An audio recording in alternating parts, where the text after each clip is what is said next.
И ова ќе помина. И ова ќе помина. Дождот од истрели еден кон друг ќе го прекинеме. Ќе пуштиме крв да ни тече од новите рани, ќе научиме сами како да се лекуваме. Длабоко во нас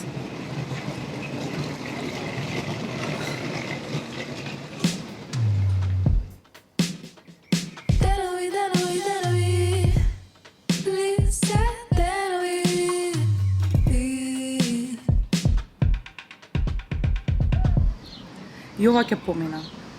Дождот од истрели еден кон друг ќе го прекинеме. Ќе пуштиме крв да ни тече од новите рани, ќе научиме сами како да се лекуваме.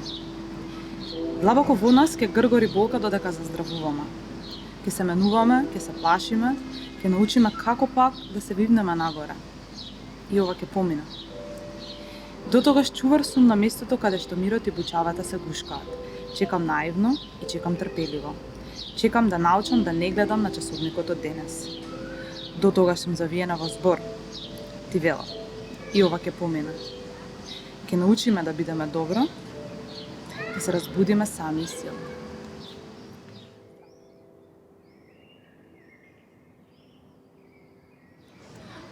И во двете збирки се занимавам со истражување на прашањето на одењето, враќањето, истражувањето на релацијата на човекот и градот. Наракавот на градот е првата стихозбирка која излезе во 2021 и 2 години подоцна излезе на Номадски затвори, збирка која е некаков континуитет и несвесно надоврзување на она што го пишував претходно.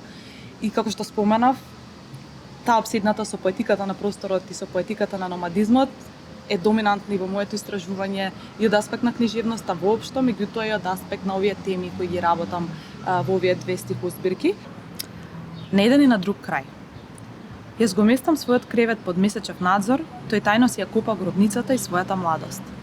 Не се знаеме, а често чувствувам дека му должам од својот живот, бидејќи неправедно не подели земјата на еден и на друг крај. Јас си ги бирам битките и си ги собирам насмивките, тој се крие од пушките и ги јаде остатоците од куршумите. Не се знаеме, а многу пати мислам да му испратам разгледница. На неа сонце, мир, бистра вода и зеленило. Јас ги одбирам оброците и ги љубам љубовниците. Тој ги продава прстените и купува авионски карти. Не сме слушнали еден за друг, а секогаш дишам во немирот на пукотот со кој тој заспива и се разболува секој ден. Меѓу скршени сништа и невидливи домови, му спие лицето уморно и избраздено од тага. А јас половина човек сум што не разбира како се живее, кога половина од животот спијам на лажен мир. Додека јас си ги испитувам воздишките, тој е храбар. Тој светот го раскинува со неговата вистина.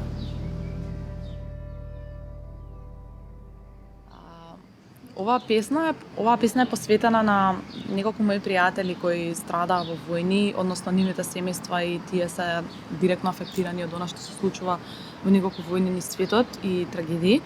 И е една од песните кои ги напишав последни, меѓутоа ме афектира и ме тера во иднина многу повеќе да размислам за ангажираното писмо, ангажираната книжевност и моето заземање воопшто на позиции како авторка. И токму оваа песна од таму, односно кога завршив оваа песна, донесов некака одлука дека она што ќе го пишувам во иднина ќе биде уште поангажирано и поотворено и во собствената ранливост и во тој личен развој кој сакам да го негувам низ она што го пишувам.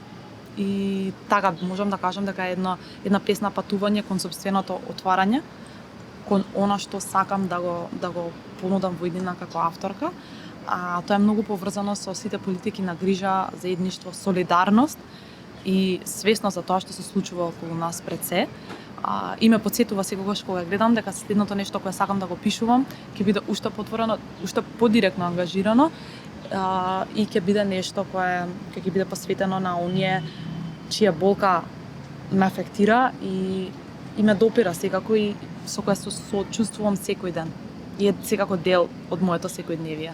Затоа што една работа на која ме научи поезијата и она што го пишувам во последно време е дека мојата ранливост и ранливоста која споделуваме со другите е еден многу важен простор и нешто кое еден безбеден простор во кој не само што постојам јас, туку постојат пред се и чувствата на другите. А таа како медиум, поезијата како медиум ми овозможи токму тој простор да се прошири и да ми овозможи да растам.